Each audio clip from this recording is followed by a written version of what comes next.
দেখো, আমাদের উঠোনে কি সুন্দর একটি লেবু গাছ হয়েছে। হ্যাঁ মা, তাই তো দেখছি। জানিস তো মা, তোর বাবা গাছ অনেক ভালোবাসতো। আর যদি তোর বাবা বেঁচে থাকতো তাহলে এই গাছটাকে দেখে অনেক খুশি হতো। এই যে, আবার তুমি কাঁদতে শুরু করলে। না রে মা, কোথায় কাঁদছি, আসলে চোখে যেন কিছু একটা পড়লো। হ্যাঁ, তাই তো, রোজই তোমার চোখে কিছু না কিছু পড়ে। হয়েছে হয়েছে, তোকে আর পাকা পাকা কথা বলতে হবে না। এখন গিয়ে পড়তে বস, আমিও কাজে যাই। মা, তুমি রোজ আমাকে রেখে কাজে যাও। বাড়িতে একা থাকতে আমার ভালো লাগে না।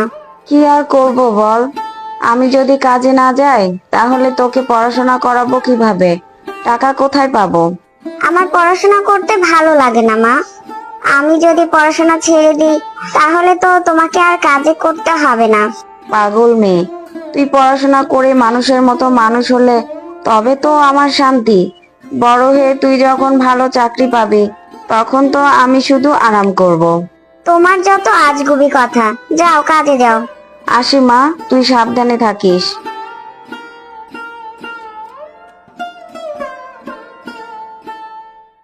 এ কি রূপা, আজ তোর আসতে এত দেরি হলো কেন? কি আর করব দিদি, জানোই তো, বাড়ির সব কাজ সেরে তারপরে আমাকে আসতে হয়। সবই তো বুঝলাম, কিন্তু এদিকে মোড়ল মশাই তো খুব রেগে আছে তোর উপর। এবারে তাড়াতাড়ি কাজে হাত লাগা।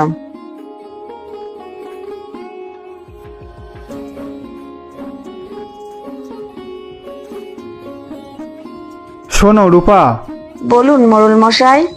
বাড়িতে কোন রাজকার্য করছিলে শুনি, যে আসতে এত দেরি হলো? না মানে, এত মানে মানে করে আর লাভ নেই। স্বামী মারা যাবার পরে খুব তো বলে বলে স্বামীর কাজটা নিলে, তা রোজ রোজ দেরি করে আসলে আমার কাজের তো ক্ষতি হবে। আর দেরি হবে না মোড়ল মশাই, আজকের মতো আমাকে মাফ করে দিন। ওসব মাপটাপ আমি করতে পারবো না। আজ আমি পরিষ্কার বলে দিচ্ছি, যেদিন দেরি করে আসবে সেই দিনের টাকা মাইনে থেকে কাটা যাবে। পরে যেন আবার আমাকে বলতে এসো না। আচ্ছা মোড়ল মশাই, আর কোনোদিন দেরি হবে না, কিন্তু দয়া করে আজকের টাকাটা কাটবেন না। তা বললে তো আর হবে না। নিয়ম মানেই নিয়ম, আর একটা কথাও বলা যাবে না।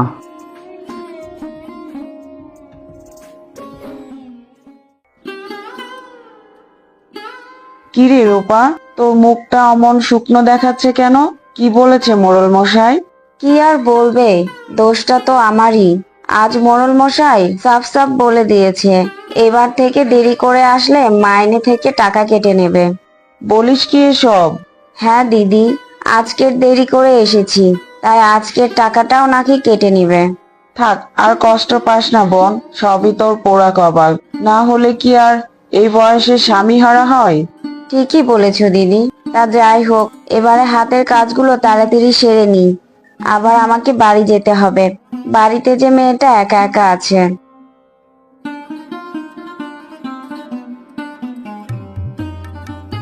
এদিকে সন্ধে হয়ে এলো, মা তো এখনো বাড়িতে ফিরলো না। একটু পরে তো অন্ধকার হয়ে যাবে, তখন আমি একা একা বাড়িতে কি করে থাকবো? কি করছিস মা? কি আর করবো মা, আমি তো তোমার জন্যই চিন্তা করছিলাম। সন্ধে হয়ে গেল, আর তুমি কি না এখন বাড়িতে আসলেন? হ্যাঁ মা, আজকের কাজের চাপটা একটু বেশিই ছিল। যাই হোক, তোর মুখটা এমন শুকনো দেখাচ্ছে কেন? বুঝেছি, আজও ভাত খাসনি তাই না? এরকম করলে হবে, দাঁড়া, আমি তোর জন্য খাবার নিয়ে আসছি। আমি মনে হয় একা না খেয়ে আছি। তুমিও তো সেই সকালে বেরিয়েছো, তুমিও তো কিছু খাওনি। খেতে যদি হয় তাহলে দুজনে একসাথে খাবো। আরে মা, তুই খেয়ে নে, আমার খিদে নেই, আমি খাবো না। তুমি কি ভেবেছো আমি কিছু জানি না? আমি তোমারই মেয়ে, খেতে হলে মা মেয়ে দুজনে একসাথে খাবো, আর না হলে কেউ খাবো না। এখন যাও, দুজনের জন্য খাবার নিয়ে এসো। খিদের জন্য আমার পেটের মধ্যে গুড়গুড় করছে। এই তো মা, আমি এখনই নিয়ে আসছি। আহারে, মা ও মেয়ে দুজনের মধ্যে কত মিল, অথচ অভাবের সংসারে ওরা একটু ভালো করে খেতেও পারছে না। ওদের কষ্ট আমি আর দেখতে পাচ্ছি না। যদি আমি এই গাছ থেকে মুক্তি পাই তবে ওদের দুঃখ আমি দূর করব।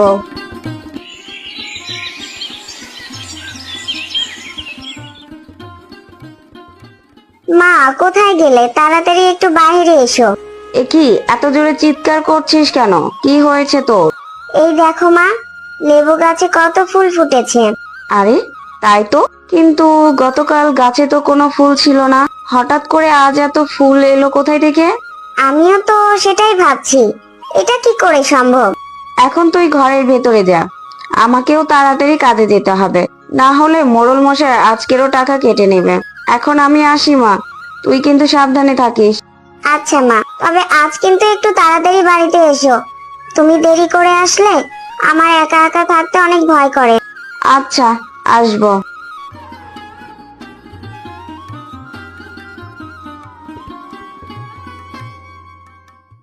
বাহ রূপা, আজকে তো দেখছি খুব তাড়াতাড়ি চলে এসেছো। হ্যাঁ মোড়ল মশাই। দেখলে তো, কালকের যেই টাকা কেটে নেওয়ার কথা বললাম, সেই জন্য আজ সকাল সকাল চলে এসেছো। তা এসে খুব ভালো করেছো, আবার যেন কাজে ফাঁকি দিও না। মোড়ল মশাই, আমি কাজে ফাঁকি দিই না, কাজ যতক্ষণ না শেষ হবে আমি বাড়িতেই যাব না। ঠিক আছে, সেটা সময় হলে দেখা যাবে।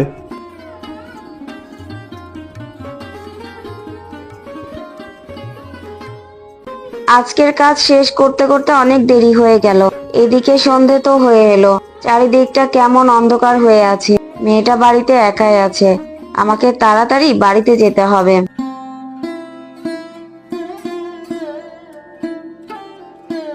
মা তো এখনো এলো না, কিন্তু মা তো আমাকে বলেছিল সন্ধ্যার আগে বাড়িতে ফিরে আসবে। এদিকে খুব অন্ধকার হয়ে গেছে, আমার তো একা একা থাকতে খুব ভয় করছে। এ কি, গাছ থেকে কে কথা বলছে? ভূত নাকি? ভয় পেও না তিথি, আমি তো আছি তোমার সঙ্গে। কে কথা বলছে? এই ভূত তো দেখছি আমার নামটাও জানে। না না তিথি, আমি কোনো ভূত নই, আমি তোমার লেবু গাছ, ভালো করে তাকিয়ে দেখো। তাই তো, আওয়াজটা তো লেবু গাছের ভেতর থেকেই আসছে, কিন্তু লেবু গাছ আবার কথা বলতে পারে নাকি? আমি কোনো সাধারণ লেবু গাছ নই, আমি জাদুর লেবু গাছ। কিন্তু তা কি করে সম্ভব? আর তুমি আমাদের উঠোনে এলে কিভাবে? এ কি মা, ওখানে দাঁড়িয়ে কার সাথে কথা বলছিস? কার সঙ্গে আবার? লেবু গাছের সঙ্গে। লেবু গাছের সঙ্গে আবার কেউ কথা বলে নাকি? বুঝেছি, আমার উপরে খুব রাগ হয়েছে, তাই এমন ভাবে বলছিস। না না মা, আমি সত্যিই বলছি, এই লেবু গাছটা একটু আগে আমার সঙ্গে কথা বলেছিল, তুমি আসার পরে আর কথা বলছে না। তাই নাকি? আচ্ছা হয়েছে হয়েছে, এবার ভেতরে চল।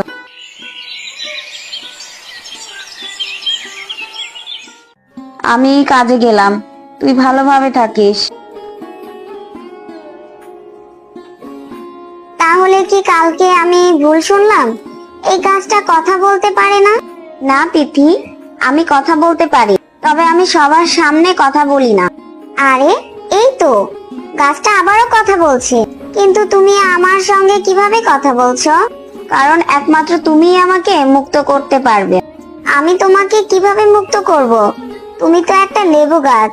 আসলে আমি একটি পরী, একটা খারাপ জাদুকর তার জাদু শক্তি দিয়ে আমাকে এই লেবু গাছের ভেতরে বন্দি করে রেখেছে। কি বলছো তুমি এসব? হ্যাঁ তিথি, আমি সত্যি বলছি। তোমার জন্য আমার খুব কষ্ট হচ্ছে, তুমি আমাকে বলো, তোমাকে আমি কিভাবে মুক্ত করব? তোমাদের বাড়ির উত্তরে যে জঙ্গলটা আছে, সেখানে এক পুকুর আছে, তুমি যদি ওই পুকুর থেকে জল এনে এই লেবু গাছের গোড়াতে ঢালতে পারো, তাহলে আমি মুক্ত হয়ে যাব। বেশ, তুমি কোনো চিন্তা করো না, আমি এক্ষুনি যাচ্ছি। তবে খুব সাবধান, সূর্য ডোবার আগে যা করার করতে হবে। এখনো তো অনেক সময় আছে, তুমি কোনো চিন্তা করো না, আমি এক্ষুনি যাচ্ছি।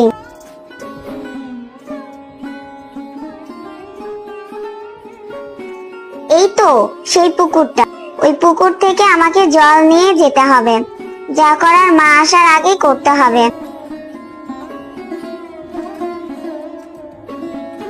তুমি এসেছো তিথি? হ্যাঁ পরি, আমি এসে গেছি, এক্ষুনি তুমি মুক্ত হয়ে যাবে। একি, তুমি তো দেখছি সত্যি সত্যি পরি। হ্যাঁ তিথি, তোমাকে অনেক অনেক ধন্যবাদ, আজ তোমার জন্য আমি মুক্তি হতে পারলাম। আমি তেমন কিছুই করিনি। সে তুমি যাই বলো, আমি তোমার কারণে মুক্ত হয়েছি, তাই আমি তোমাকে কিছু উপহার দিতে চাই, বলো তুমি কি চাও? না না, আমার কোনো উপহার চাই না। আমার মা সবসময় বলে লোভ করে নয়, পরিশ্রম করে যা পাওয়া যায় সেটাই অমূল্য।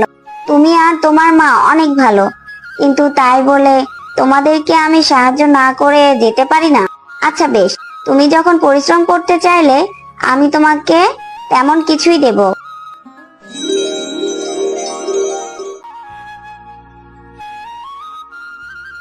কি ফুল থেকে ওগুলো কি পড়ছে? ওগুলো মধু। আজ থেকে এগুলো তোমরা সংগ্রহ করে বাজারে বিক্রি করবে, তাহলে তোমাদের আর কোনো অভাব থাকবে না। তোমাকে অনেক ধন্যবাদ পরি। আচ্ছা তিতি, এবার তাহলে আমি আসি। কি মা, এসব কি বলছিস তুই? বিশ্বাস না হয় নিজে তাকিয়ে দেখো, লেবু ফুল থেকে কিভাবে মধু পড়ছে। আরে তাই তো, আমার ভাবতেও অবাক লাগছে। মা, কাল থেকে তোমাকে আর কাজে যেতে হবে না, বাড়িতে থেকে মধু বিক্রি করবে। হ্যাঁ রে মা, এতদিনে মনে হয় উপরওয়ালা আমাদের দিকে মুখ তুলে চাইলেন, আর আমাদের কোনো কষ্ট থাকবে না। এবার আমরা সুখে শান্তিতে থাকতে পারবো।